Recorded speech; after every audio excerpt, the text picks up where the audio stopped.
अस्सलाम वालेकुम नाज़रीन, मैं हूं आपका होस्ट फैज़ल शाह। आप देख रहे हैं अबाउट डिजिटल यूट्यूब चैनल या हमारा फेसबुक पेज।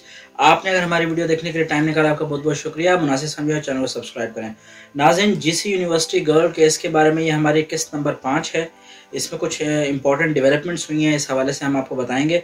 और अगर आपने इसके पहले चारों पार्ट्स नहीं देखे तो आप हमारे चैनल पर जाके प्ले लिस्ट के अंदर देख सकते हैं। नाज़रीन, उसामा वो लड़का है जो कि जिसके ऊपर मेन इल्ज़ाम आ रहा है, जो मेन यानी समझे कि इसमें पुलिस की नज़र में भी वो इस टाइम मुजरिम है और उस पर बहुत सारे इल्ज़ामात हैं। उसका कुछ मौक़िफ़ है, हम आपको वो बताएंगे। उसके बाद वालिदैन और उसके भाई जो हैं उनके कुछ ख़दशात हैं, कुछ उन्होंने सवालात किए हैं, वो हम आपको बताएंगे, जो बड़े वैलिड सवालात हैं। और इंसाफ की उम्मीद लगाई जा रही है तहरीक इंसाफ गवर्नमेंट से। तो देखते हैं जनाब क्या होता है। मेरे साथ वीडियो में एंड तक बने रहिए।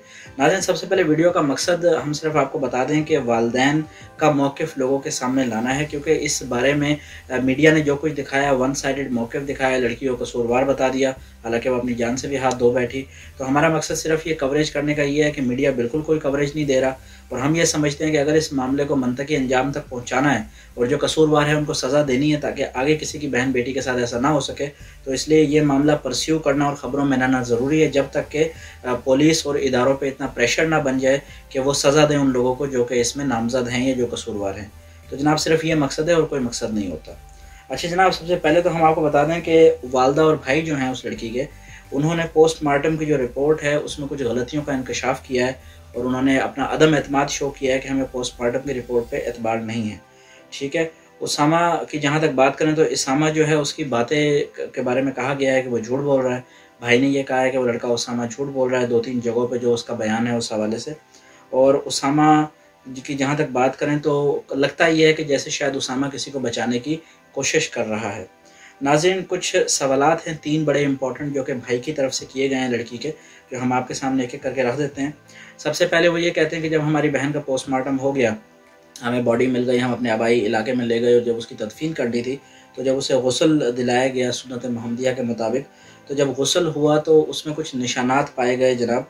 सर के पीछे इस एरिया में सर के कुछ चोट के निशान थे, जिससे कि बहुत ज़्यादा खून निकला था, ब्लीडिंग हुई थी। उस बात का जिक्र पोस्टमार्टम रिपोर्ट में नहीं है। क्यों नहीं है, पहला सवाल। दूसरा जनाब, कान जो एयर था, राइट साइड का जो कान था, उस पर कुछ स्वेलिंग के निशानात थे, जिस तरह किसी को अगर कोई पंच किया जाए या थप्पड़ मारा जाए तो स्वेलिंग जिस तरह होती है उस तरह के निशान थे। उसका भी जिक्र पोस्टमार्टम रिपोर्ट में नहीं किया गया। और तीसरा जनाब, उनका सवाल ये है कि जो कमर है, कमर पे बैक पे नाखूनों के निशान थे, उसका भी जिक्र पोस्टमार्टम रिपोर्ट में नहीं किया गया। तो ये 3 इंपॉर्टेंट चीज़ें जिसके वहाँ पे गवाह और शाहिद मौजूद हैं, वो ये कहते हैं कि जब ये 3 चीज़ों का पोस्टमार्टम रिपोर्ट में जिक्र नहीं किया गया तो हम बाकी पोस्टमार्टम रिपोर्ट को सच कैसे मान लें। और फिर इसी बारे में वो डीएनए रिपोर्ट के ऊपर भी सवाल उठाते हैं कि जो 4 हफ्ते के बाद डीएनए रिपोर्ट आनी है, हम उस पर कैसे यकीन करेंगे कि वो 100% सही और एक्यूरेट है, जब इस रिपोर्ट के अंदर ही इस तरह की इंपॉर्टेंट बातें छुपाई गई हैं। अच्छा जनाब, और भाई ने ये भी कह दिया कि हमें डीएनए की रिपोर्ट पर ट्रस्ट नहीं है। और जनाब, उसामा के हवाले से बात करें तो उनके भाई का और उनकी वालदा का मौक़िफ़ ये है कि उसामा झूठ बोल रहा है, हम उसको नहीं जानते।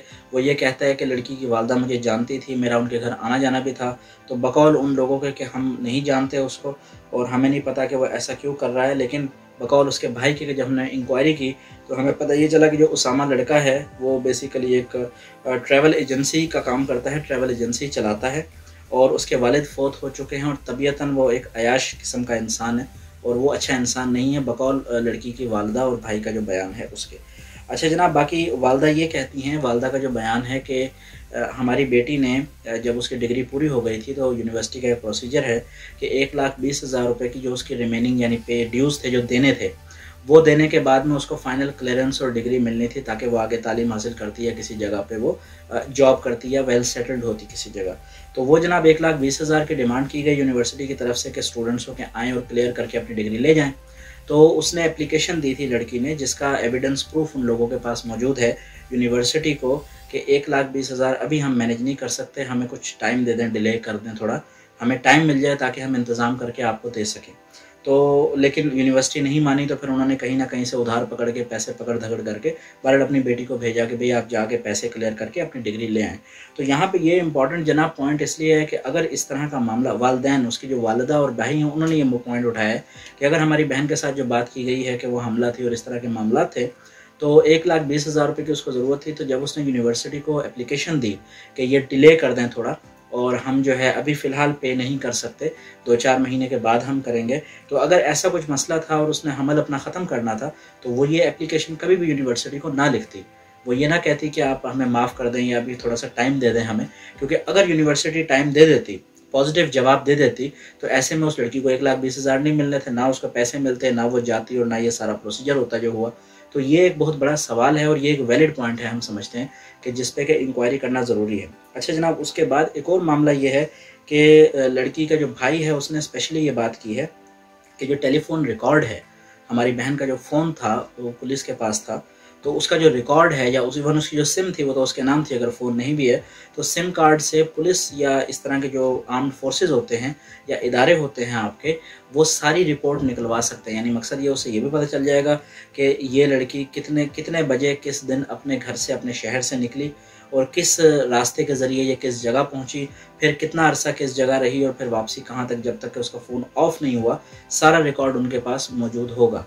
तो सवाल ये है कि वो इससे रिपोर्ट क्यों नहीं निकालते। दूसरा, चलें हो सकता है कि उस लड़की का फ़ोन जाते ही, लाहौर जाते ही बंद करवा दिया गया हो या कर दिया गया हो, तो वो जो लड़का उसामा है जो साथ उसके है, उसका जो फ़ोन है वो तो ऑन रहा होगा।